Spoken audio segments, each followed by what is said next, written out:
Welcome to Making Sense of the Madness. We got a great show lined up for you today. We've got Angela Stanton-King. She is the author of King, Trump, Kennedy. You're not going to want to miss that. We're going to be talking about the new administration. Then we got Brian Reisinger coming in, land rich, cash poor. We're going to discuss these new tariffs and what it means for him and his community. Buckle up and get ready to make sense of the madness.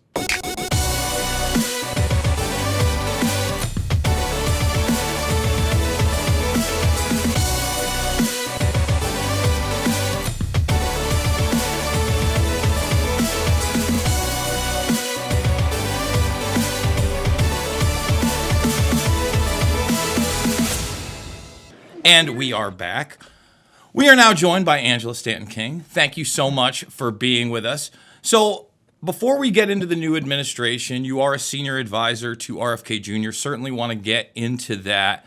But how did you get into the political arena in the first place? And really, what are you expecting from this Trump 2.0 administration? Because I feel like the first go around, I had a lot more problems with what he was saying, even in this administration now in the first couple of weeks. I'm impressed on the vast majority of things. I'm not loving the foreign policy, and there are a few things here and there that I have slight disagreements with. But we have been on a fast track to a real, I wouldn't call it a revolution. I would call it somewhat of a reformation and an attempt of a constitutional republic. And I hope that we continue to move forward there. But again, how did you start out and where do you see everything going? Well, I really didn't have any plans at all on being involved in politics. I kind of ended up just getting thrust into politics because of my personal story, which I talk about very vividly in the book, King, Trump, Kennedy. But in 2004, I found myself in a Georgia state prison for a nonviolent crime. And it was there that I gave birth to my daughter, chained to a bed with a sheriff watching.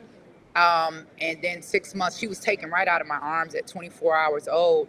And then 6 months after that, my mother passed away. 6 months after that, my grandmother passed away. And then 6 months after that, I was released from prison with a $25 check and a bus ticket and told to start my life over.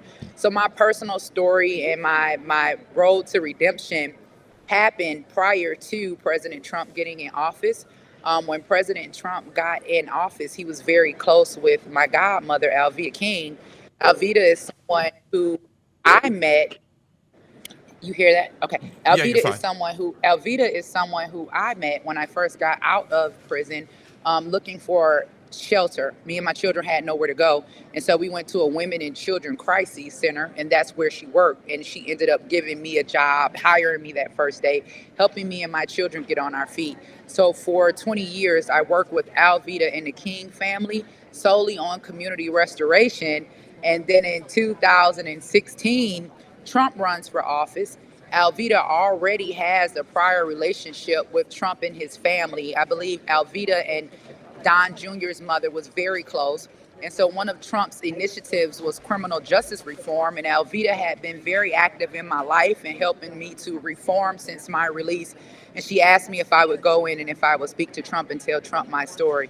Now, I originally was not going to do it because I was listening to the news, but then I started thinking about and having flashbacks of that time when, I was separated from my family and wished that I had someone to advocate for me. So I decided to go in. I told Trump my story. Not only did Trump pass the First Step Act, but he gave me a full and unconditional pardon. And he also made it illegal for them to chain women to the bed because of my story. So from there, I continued to work with President Trump and his administration on things related to criminal justice reform. And then COVID hit. And when COVID hit, this is when I ended up meeting RFK, and I kind of traveled the country with him on Defeat the Mandates. We were all over the place fighting for our medical freedom, him along with Dr. Simone Gold and some of America's frontline doctors. And then RFK decides that he wants to run as president. Now, first he ran as a Democrat, and I wasn't going to touch that with a 10-foot pole. But I said, because RFK was my friend, I said, if I were ever to have to support a Democrat or vote for a Democrat, this would probably be the only one that I would vote for. And then RFK announced that he was running as an independent.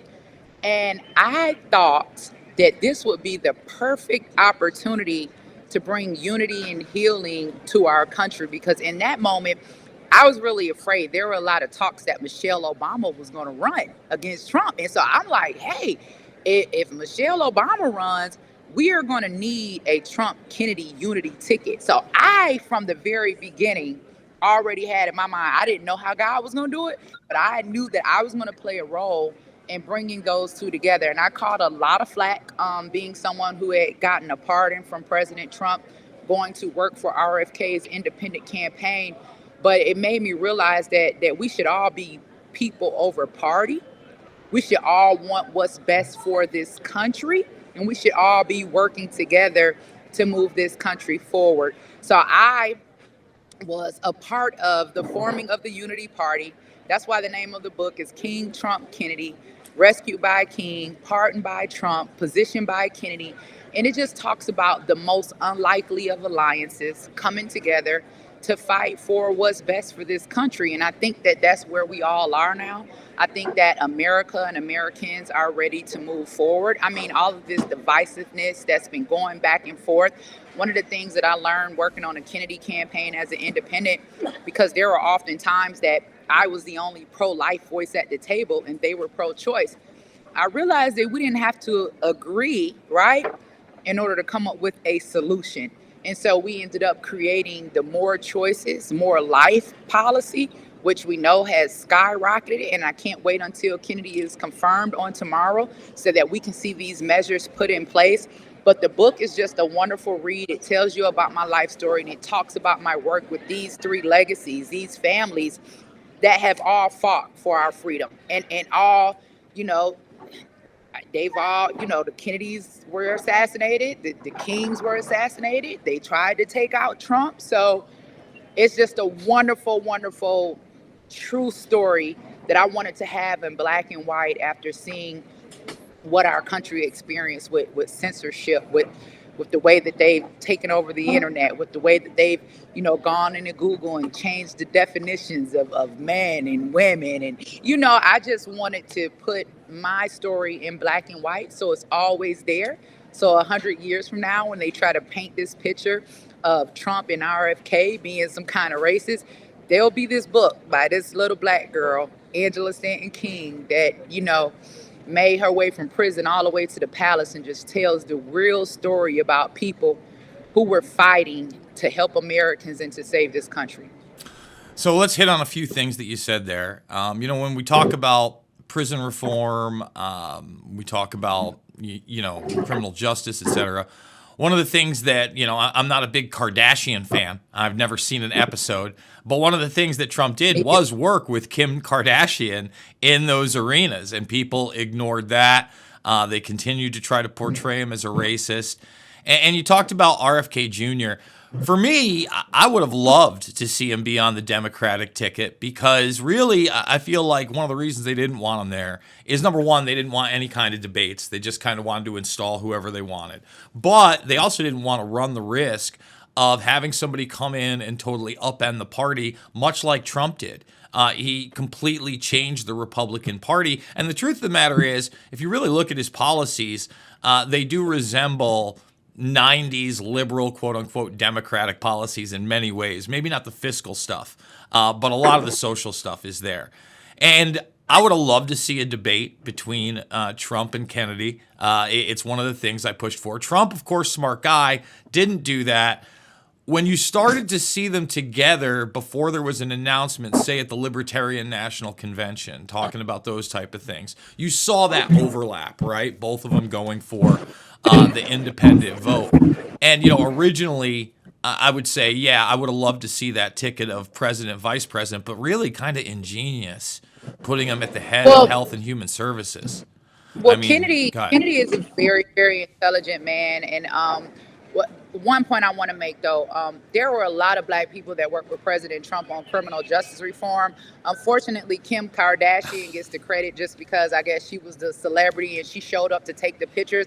But Kim wasn't the one behind the scenes doing the work, doing the advocating, coming up with the justice reform. I mean, but however, she used her platform. She dedicated her platform to it, and I appreciate that. But I just want that to be known.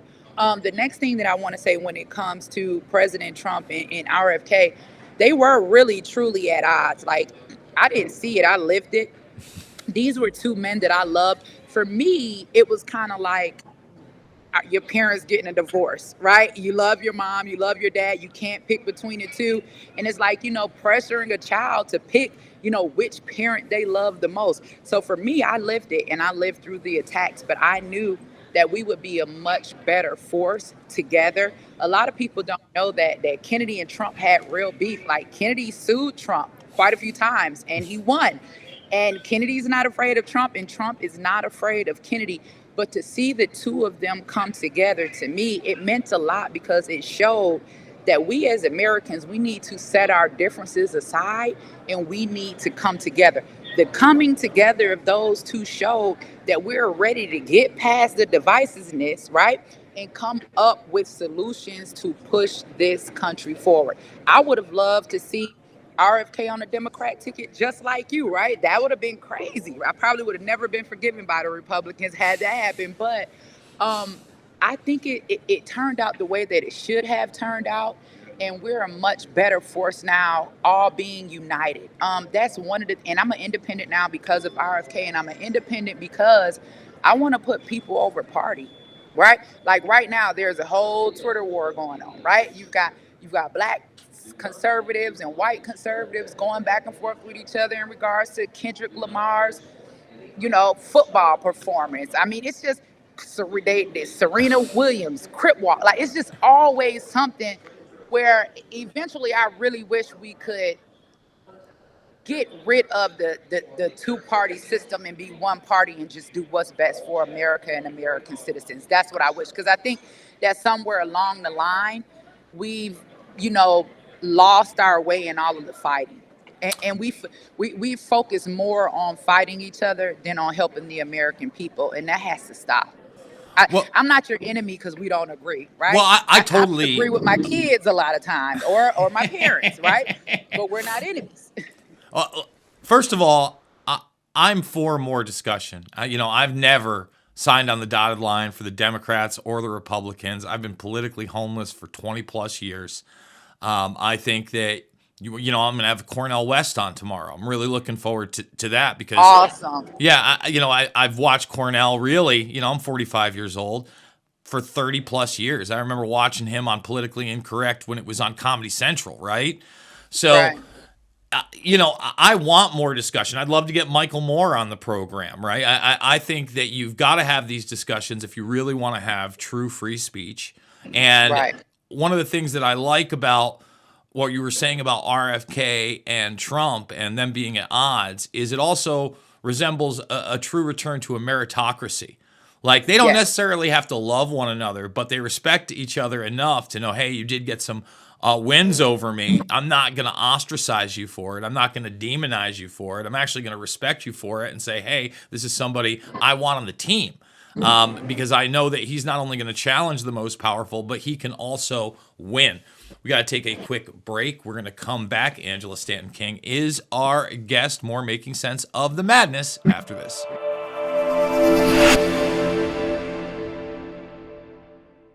Everything you're showing us, Steve, I'm looking at it going, I want one of those. I want one of those. And I think you guys are too. So don't forget to go to the Patriot TV store and you can see all of Steve's Made in America shirts and just everything. Shirts, hats, socks, sunglasses, you name it, workout gear, you've got everything. So we're going to bring some of our other people back again to show you some of the other items. Okay. And we keep changing so you get a good idea of what we carry. Yeah, I See mean, a lot of, exactly. There's a couple of new Look items. at the variety and look at the choices you have. Today's guest again was Steve Stern of the Flag Shirt Company. And again, they've been in business over 70 years. High quality products, fast delivery, and amazing customer service. So for any reason something doesn't fit, you can send it right back. And again, I'm going to say it one more time, the Patriot TV store. You've got to go to Patriot TV store and get your items now.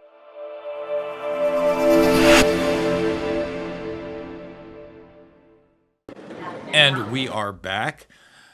So, Angela, One of the other huge things in this administration that I like is the fact that we're supposedly getting the JFK, RFK, and MLK documents. Now, I would have thrown Malcolm X in there out of the gates. I think there's a lot more we need. I want to go all the way up to 9/11, like he talked about on Fox News. I think that's incredibly important, but really even all the way back to post-World War II.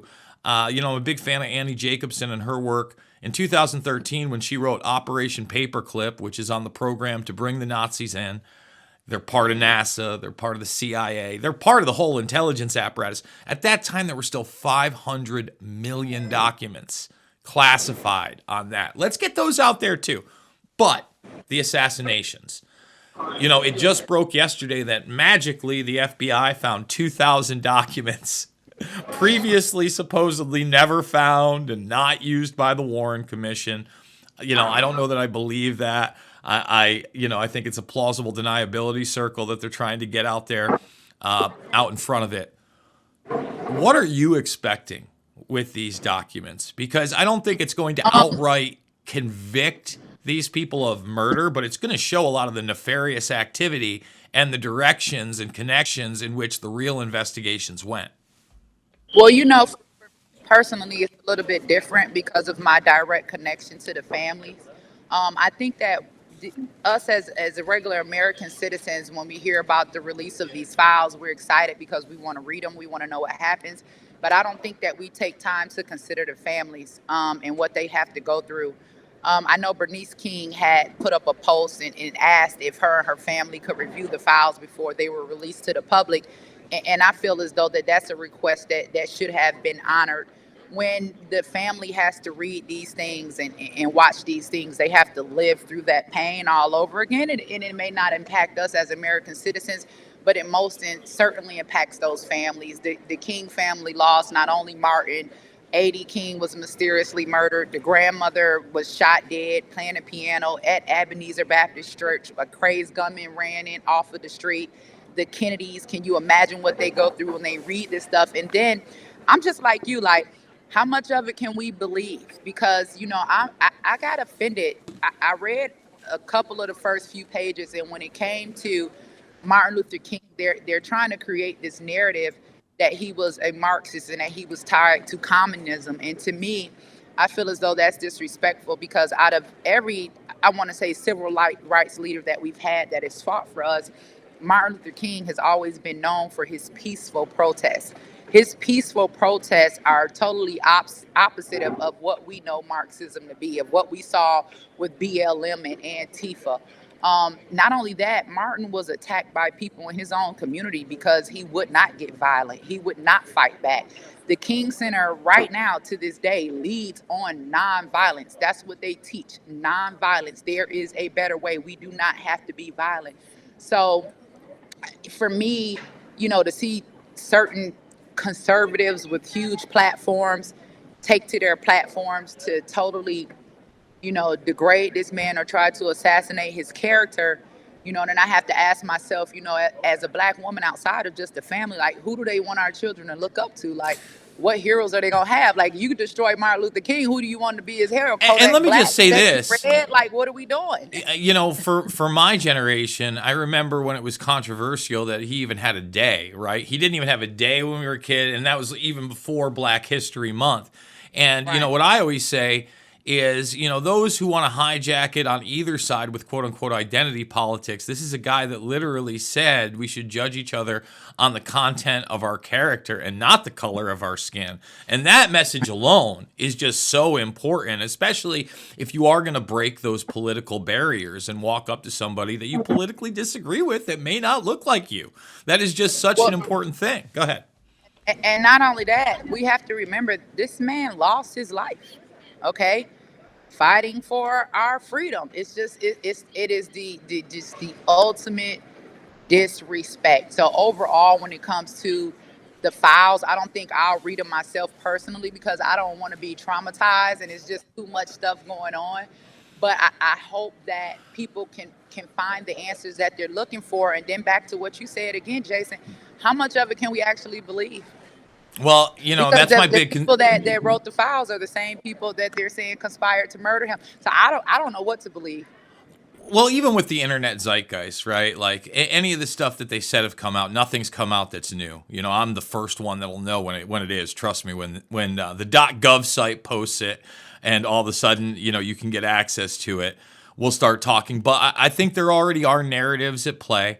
I don't know that we can trust the documents. You know, number one, what's been destroyed, what was manipulated on the spot. But then again, they don't want certain things out. I'm sure they don't want it out there that Oswald was CIA. Anybody who's looked at these documents beforehand not only knows that he was CIA, but he had an FBI handler. The guy's name was Warren C. DeBrew. I could go on and on and on. These things are already public. They just haven't been out in the public narrative. I think that the public narrative is going to change. But then again, you know, we had these House Select hearings on assassinations. We had the trial where the Kings and the Kennedys got their retribution, that an assassination and conspiracy had taken place. For some reason, it was never followed up on. I want transparency, and if you want me to trust anything the government says, I think that's the route. Snowden's big revelation wasn't really that we were being spied on by our government. Again, if anybody was paying attention, that's pre 9/11. It's on the books, Norris Insight Systems, all that. What was kind of revealing is that when he looked in the archives, and normally you would see a redacted version of a document and then that document without the redactions. He said they had full-on fake documents in place of the real thing. He made that revelation on Joe Rogan, and that should really be troubling. Is that system still in place? What events have they altered?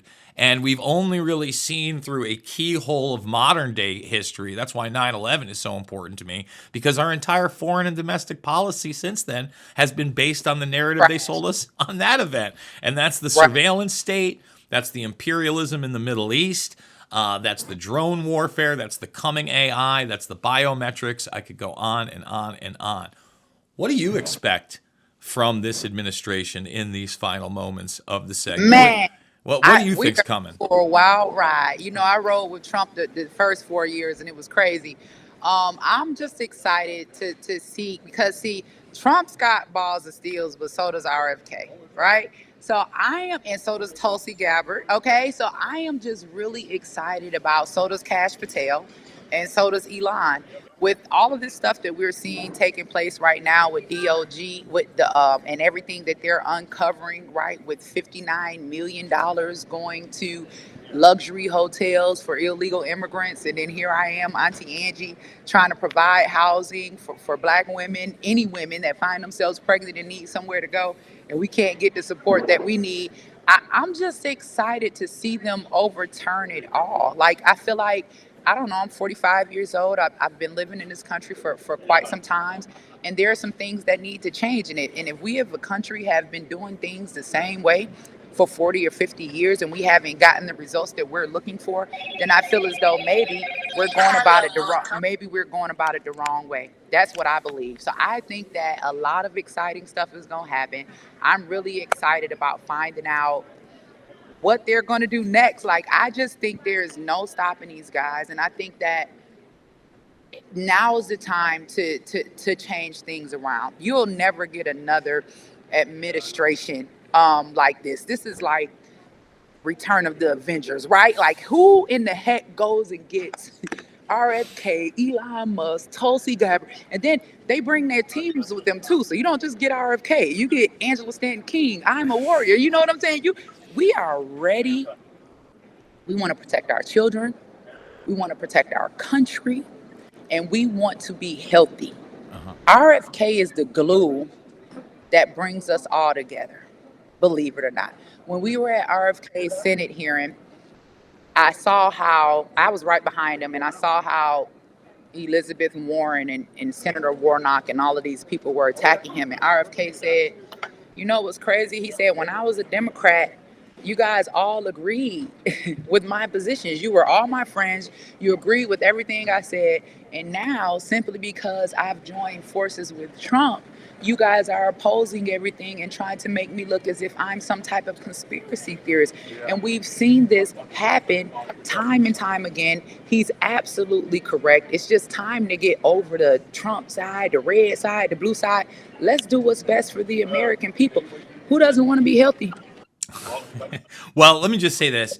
I hope that this isn't a one-of-a-kind administration. I hope that they can build into the next 4 to 8 years. Again, I still remain totally politically homeless, and I want to hold them to account.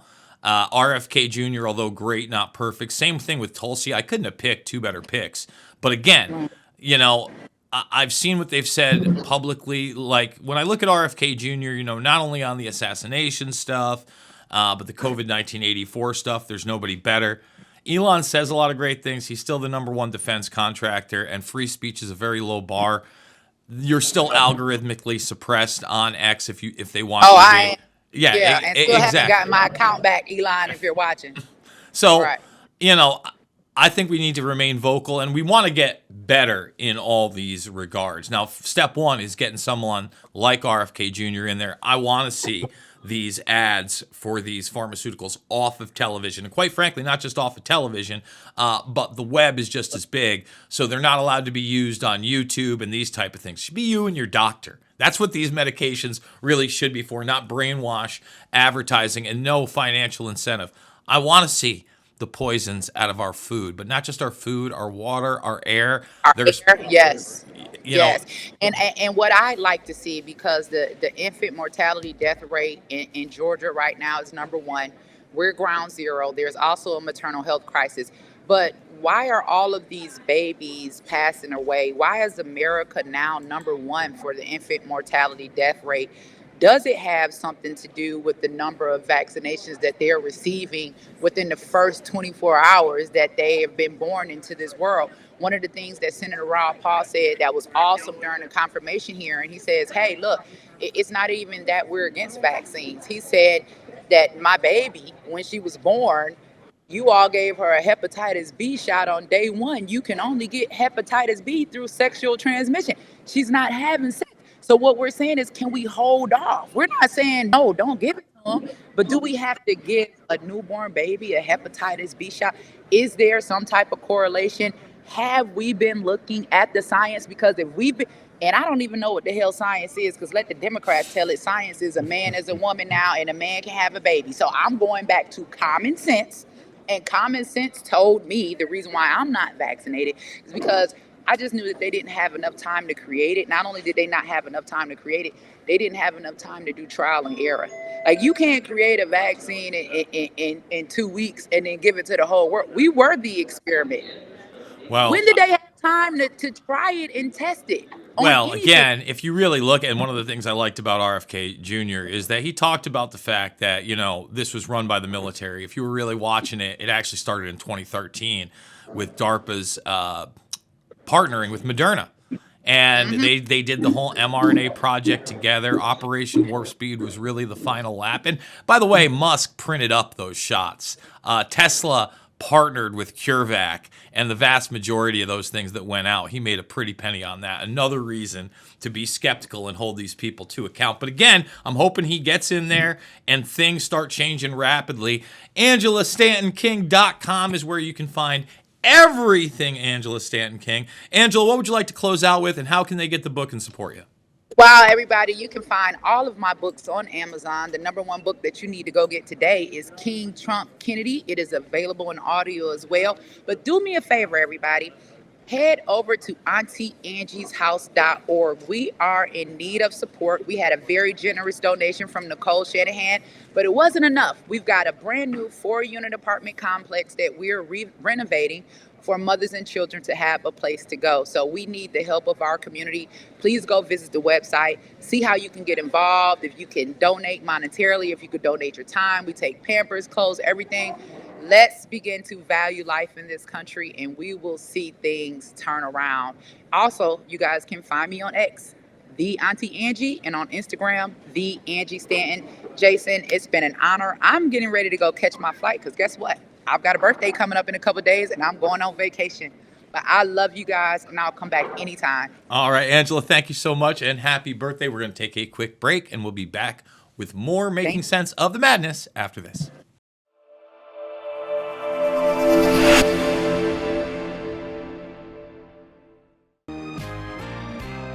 I couldn't give anything a higher endorsement. I would be remiss had I not include Cardio Miracle on my very short list of secrets. It's the real deal. It's a real product. It's not another supplement. I'm operating about 6 to 8 hours, and I've noticed that being on this Cardio Miracle has made a huge difference. Since I started taking Cardio Miracle, about 8 months into it, the benefits have been fantastic. You know, if I get hungry, then I just have a Cardio Miracle. Not only is it safe, but it's necessary to take Cardio Miracle to stay well. This let me sleep. It's showing up more energy, more get up and go. And it's all because of what this company does. For me as a doctor, Cardio Miracle is a staple. Cardio Miracle to me is hope in a glass.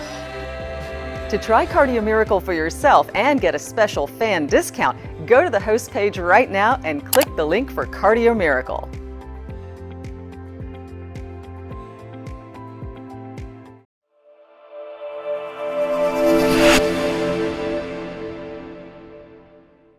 And we are back. We are now joined by Brian Reisinger. Land rich, cash poor.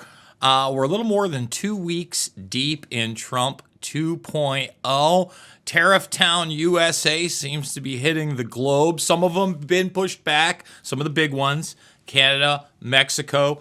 Supposedly we are going to get there, but we also are seeing them kind of turn out and bend the knee a little bit to these Trump demands. We'll see where it goes. What are your thoughts and what is the buzz in the farming community right now in regards to these tariffs, the realities surrounding them? Because there's been some hard lines, right? We're putting 8 a.m. tomorrow, right? They're going in, and then all of a sudden a little flip-floppage. It's not John Kerry style, but it certainly shows there's negotiating going on at the table. So what is happening? Yeah, absolutely. There's a lot of things flying around that are affecting farm country right now. But on the tariff front, I think you said it exactly right. There's negotiation happening. And so whatever people's politics are, whatever they think of the different tactics, the reality is that what you're seeing here is give and take. You're seeing the Trump administration willing to slap on those tariffs, as people know they're willing to do. You're seeing countries that are willing to change their practices, willing to negotiate. We're seeing a back and forth here going on. So the really interesting thing is, where else are the other changes going to happen? Where are the negotiations taking us? Because people know that he's willing to slap the tariffs on. He's done that before, and he's doing that now. But we're also seeing his willingness to make changes to that when there are fruitful discussions going on also. So we saw that with Canada and Mexico. We'll see if we see it with China or anyone else. What are some of the other economic policies that you have your eyes on, right? Right now, RFK Jr., as we tape this, on the cusp of a confirmation. That looks like it's going through. I have confidence there. I think Tulsi's going to get through as well. There were a lot of haters, a lot of doubters out there. But the Mitch McConnells of the world, although they're not dead yet, they're dead to me. And they're dead to just about everybody else. So it does look like that's going to happen. Obviously, that's going to have a huge impact, not only on agriculture, but water, air, etc. What are some of the concerns maybe surrounding the farming community there? Because for so long, the FDA has been this beholden organization. Certainly, I don't think it's made anything any easier for people like yourself. I think that moves in the positive direction with Kennedy. So I'd also like you to speak about that. But what do you think some of the obstacles might be?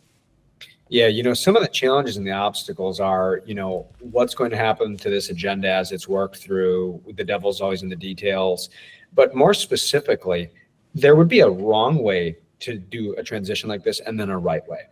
And I think we're trying to have as much of the discussion be around the right way, but one of the wrong ways would be through government mandates, right? You could see a way to shift farms onto growing more of the types of crops and products that we need to supply fresh local food. You could see that coming down through a whole bunch of mandates that just require things of small businesses that, just like an environmental regulation or anything else, these are farms that operate on small margins and they don't have a whole lot of money to take and go turn and try a new crop or product. They want to do it, but they need to be able to make that transition. So you could have a bunch of heavy-handed government mandates forcing things that would make it so that small businesses that willingly want to become, part of the next generation of our food supply suddenly have high costs and aren't able to make it. So we could make it harder on them. I don't necessarily think that's the discussion that's being had. That's just the risk to be aware of. If we can make sure that what we're doing is we're meeting increased consumer demand for fresh local food, which is what is out there, and we're seeing more of that demand, and we're seeing small businesses with farms being able to make that transition, we can do this where the market really shows us where we need to go. And I think that's what the discussion is right now. But we need to make sure that's the direction it continues to go. Now, the last time you were on, we talked a little bit about the Eggy Wegs, and I got to be honest, hasn't gotten any cheaper for Jason Bermas at the store. Actually gone up, and I get the 60-pack. You know, I think the last time I bought the six, and I'm not going organic. I wish I was, everybody. I'll be honest, at least half the eggs go to dog food. You know, I don't feed my dog food, but he gets eggs, got a great coat. I encourage everybody else to do that. Dogs love rice, eggs, meat, and vegetables when you put them together. You eat them, I eat them. It's as cheap, if not cheaper, than the slop you're feeding them. Anyway, maybe not with eggs now. I think the last time I paid, it came out to about 40 cents an egg. Now we're teetering on $30 for that same 60-pack. Now we're almost at 50 cents an egg. See, guys, I have that 5th grade education. I can do that kind of math on the fly. I wish my nieces could with their 8th and 10th grade educations. They can't seem to. Are these things just going to continue to skyrocket? Or if we do have someone like RFK come in, maybe he's going to rein in the CDC, the FDA, this overregulation and fear-mongering surrounding bird flu, and all of a sudden, you know, you don't have to kill all of your livestock, your chickens or your beef, et cetera, because that's where it's moved, the direction has moved into. And I would imagine that's where the prices are starting to skyrocket. Yeah. You know, historically speaking, there are real challenges to bringing prices back down. We can do things, to the point of your question, but there are real challenges. This is true of inflation across the board, but it's especially true of food prices. Once they go up, it is hard for them to come back down just from a structural standpoint in the economy. But there are things that we can do. And to your point, we do need to make sure that our regulation is nimble, to make sure that we're not euthanizing more chickens than we have to. We got to do what we need to do to keep our people safe here in America, of course. But can we be nimble with regulation to see if there are ways to do this without quite as much euthanization? That's one thing that we can do. The other thing we can do is we can bring down costs for farms in general. The level of taxation and regulation that occurs that also contributes toward higher costs is something that can make it easier not only for farm to do business, but all of the businesses that are part of our supply chain. They all have costs along the way too. Those get added in also. Now, there's so many of them out there that when the food price is higher, the farmer isn't getting more money. And we've talked about this on your show before. But the reality is that bringing down costs for farms and all the businesses that exist between the farm gate and the dinner table can help. And then the third thing is, let's focus on local and regional food so that it's not only the eggs that you find in the store, and hopefully we can begin to mitigate that price, but also let's make sure that there are more farms and more consumers that are buying and selling eggs in a local and regional economy. The reality is that eggs in the supermarket used to be way cheaper than eggs at the farmer's market. And that's not quite the case as much anymore as the cost of traditional egg sources have gone up. And so let's continue to move toward local and regional and specialty foods that can give consumers additional options, because you may just find sometimes there's a local farmer who can do it a little bit cheaper as well. I mean, I miss the days of walking into my local gas station and seeing 89-cent eggs, only to go to Aldi's later to see 69-cent eggs, folks. 7 cents an egg. 7 cents, not 50 cents. It's a big deal when you're buying by the dozen or bigger. What are some of the other traditional foods that we are going to see challenges bringing those prices down on? Because, you know, I just mentioned beef. I am a guy, again, and I'm running a little low already this year, and I just got it, I think, in December, who buys an eighth or a quarter of a cow. I get, you know, same deal with a pig. I get about a quarter of a pig. Usually lasts me through the year, but there was less this year. I'm not going to lie. For the money, there was quite a bit less. And, you know, I do shop at Aldi, but if I've got to go to, say, my local Quick Star, which I really appreciate, after the COVID-19 84 nightmare, nothing's open 24/7 that you can get a steak and produce in. Quick Star, you are bagging in the Midwest for that. I could still get the steak. But now, you know, they used to have the little sealed steaks, right? $1.50 on sale. Now they're $3. They're $2 on sale. They got ribeye. Ribeye used to be about $9.99 to $11.99 a pound. Now it's right up there, $16.99 up to $19.99 a pound at a gas station. Walmart, Target, all those places, very, very similar prices. So when we are talking about beef in general, what is your prediction there? Yeah, I think meat in general, all meat is going to be challenging. You're going to see beef continue to be challenging for many of the same reasons that we're talking about, which is that we've had inflation drive up that cost, but also we've had major supply chain challenges. Going back to COVID, going on forward, we're still dealing with the fact that that had such a disruption to our supply chain. And in general, our supply chain is vulnerable. And so it's going to keep those prices high, that among other reasons. Chicken is also going to be costly for the same reason that eggs are, right? There's some of the same issues that are being wrought there. And then in general, I think we're going to see food is always going to be challenging right now because of these structural problems that we have, where we've had the disappearance of farmers now for a century. We have 70% of the farms that used to supply our food wiped out, and we have these highly concentrated industries. So across the board, I think meat is going to be a real challenge. When we're talking about these tariffs in general, do you think that this is going to be a large discouragement for other countries and companies that represent them getting into this arena? Do you think there is the possibility of a resurgence in this country of the farmer on any scale?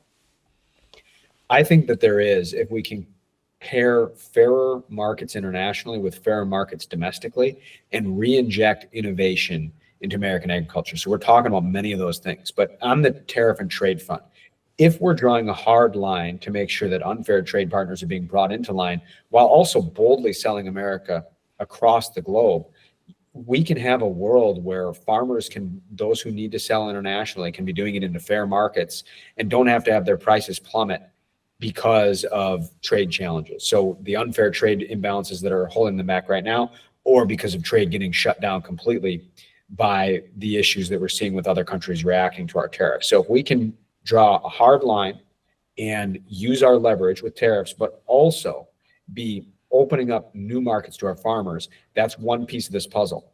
We also need to make sure that we have fair markets here in America, in our domestic economy, and that we are making sure that we're re-injecting innovation into the American farmer with more technology that can be utilized by farmers of all sizes. We've talked about that before, scale neutral technology that can be used by medium and small farms as well as large. If we're doing all of those things in concert, in a world where more people care than ever about where their food comes from, we can slow this disappearance of our farms. And we have to, because if we don't, we keep losing farms at the same rate. We're going to lose basically the majority of our remaining family farms within the next generation, within the next 40 years. Land Rich, Cash Poor is the book. You can get it on Amazon as well as many other places. We're going to take a break. We're going to come back. Final segment of Making Sense of the Madness after this.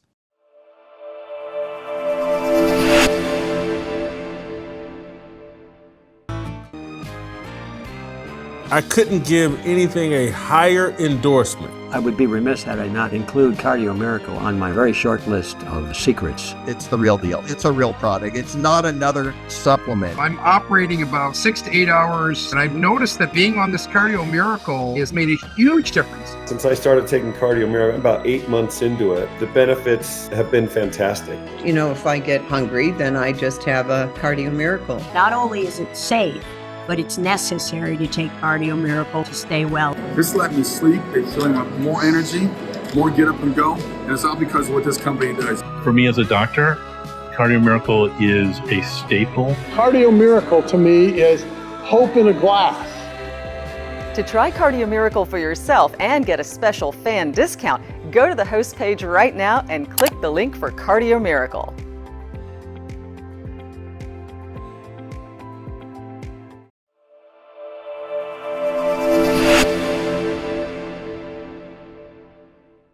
And we are back with Brian Reisinger. Now, Brian, one of the things we haven't talked about is the possibility of export. You know, under this administration, there's already been some big moves in the Panama Canal, the Gulf of America all of a sudden. I can't help but laugh. It's kind of funny, right?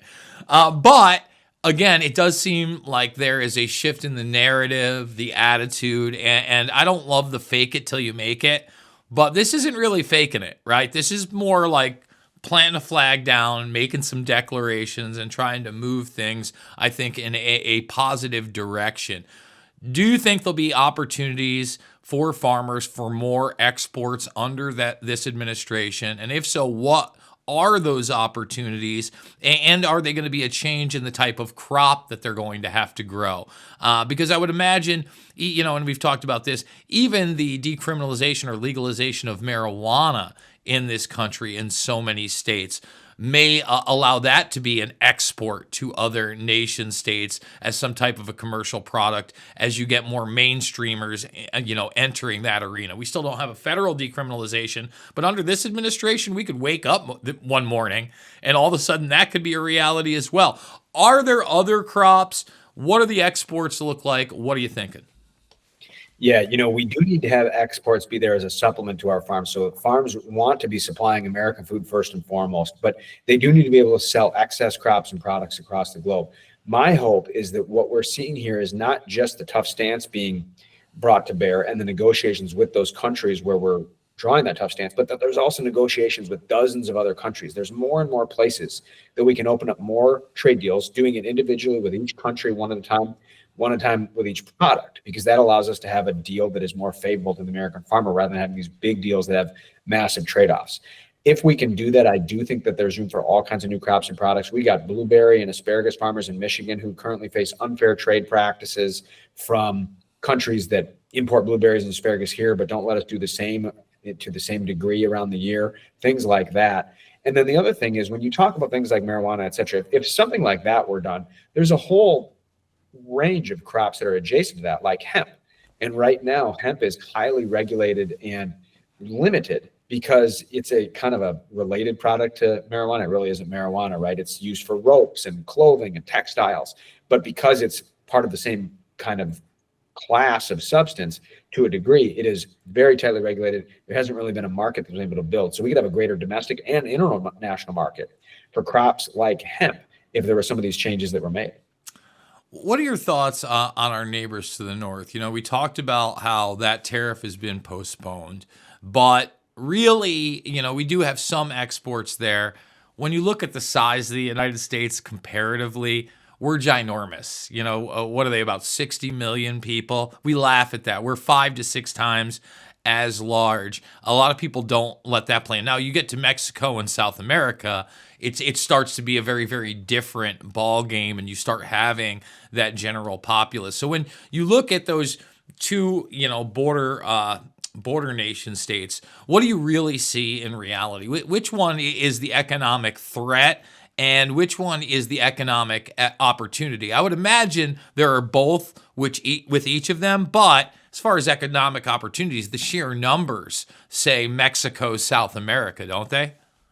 Yeah, I think that's absolutely right in terms of the size of the market. With respect to Canada, I'm sure that we all have Canadians that we're friendly with. There's plenty of them who are very nice people. So this isn't meant to be any shade toward them. But the reality is that they need America much more than America needs Canada. And I think that's part of the reason that you're seeing the negotiations go the direction that they are, where we're seeing some adjustments on Canada's front, and therefore there's some changes to the plans for tariffs because this is a back and forth negotiation.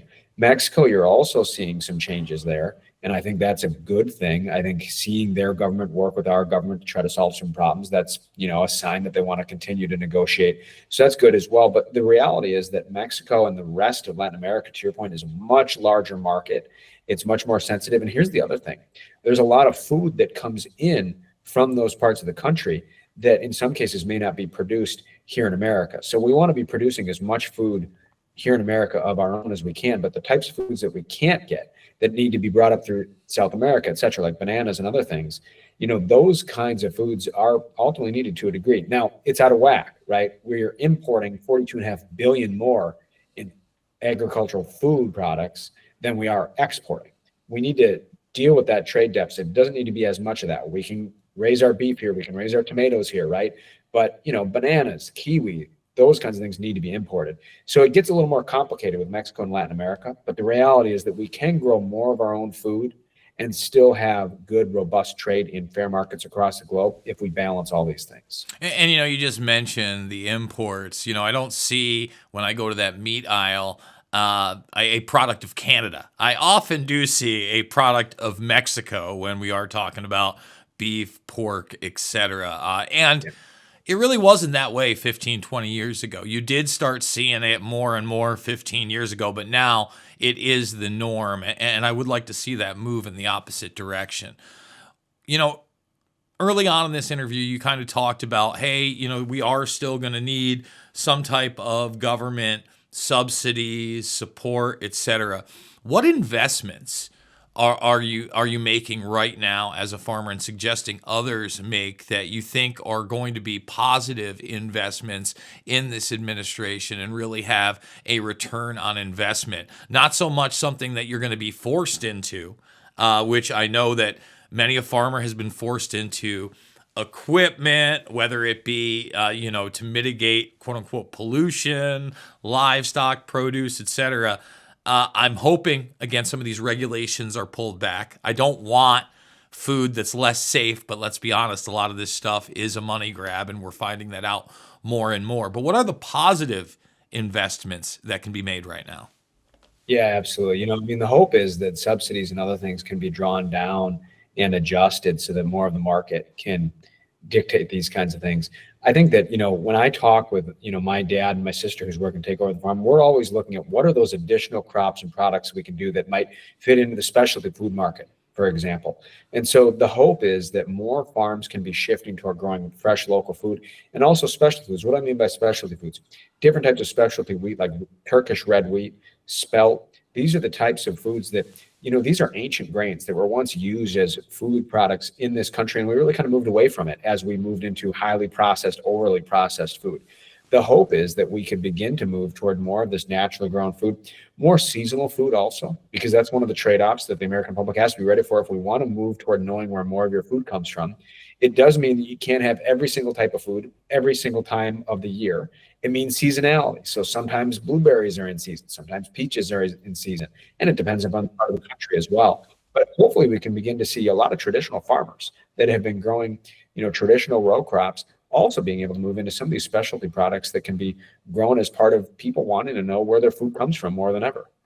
You just kind of alluded, it's not just where the food comes from, but what it's being sprayed with, what the GMO is really doing to that to make it more, I would say, robust in the sense that it lasts for 3 weeks instead of 3 days. You see that with try doing that with an heirloom tomato, folks. You pull that tomato, you better get it in 72 hours. That's not the same thing that you buy at the grocery store. Do you think that that's going to be reined in under Kennedy in a rather rapid fashion? Because we've all heard the buzz around red dye. But one of the battles here at home with me and my nieces is they always want to get the shredded cheese, right? Oh, we want the shredded cheese. And I'm like, look, we're not getting the damn shredded cheese because they spray it with something so it lasts longer. And they think I'm a crazy person. And I'm like, we'll get the block cheese and we'll be human beings and we'll get the grater out and we'll do a little grady. I mean, I know it's tough out there, but there were times where there was no other option and we'll get less of the poison. And they just don't get that. I mean, there's a million food battles, but that's one I've got a hard line. That's where I'm willing to die right there. I'm willing to die on that hill for that. Can you kind of speak to that? Do you think that they're going to rein those type of things in? Because I don't need the damn sliced cheese like that if it's going to poison everybody. Man, that is old school, standing up for the grated cheese. I applaud you. I'm with you. So, I think that what we're going to see is you are going to see some shift away from that. And I think the hope in farm country is, again, that can be done as much as possible with market-based programs and market incentives rather than mandates. So again, farms don't want to have to depend on subsidies and other things. They want to be able to move into new markets that can be robust for them, where they can be growing something that makes them money and that provides a affordable, healthy food to the American public.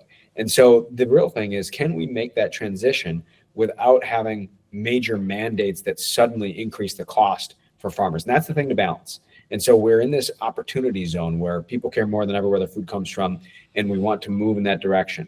Let's do it in a way that's market-based, that allows farms to say, hey, I can put a couple acres into this over here, and I can move off of this chemical, I can move off of this crop gradually if I'm able to make some money growing this new crop or product. If we can do that sort of a transition, we can really transform our food system in a way that supports the small businesses that are the American farmers.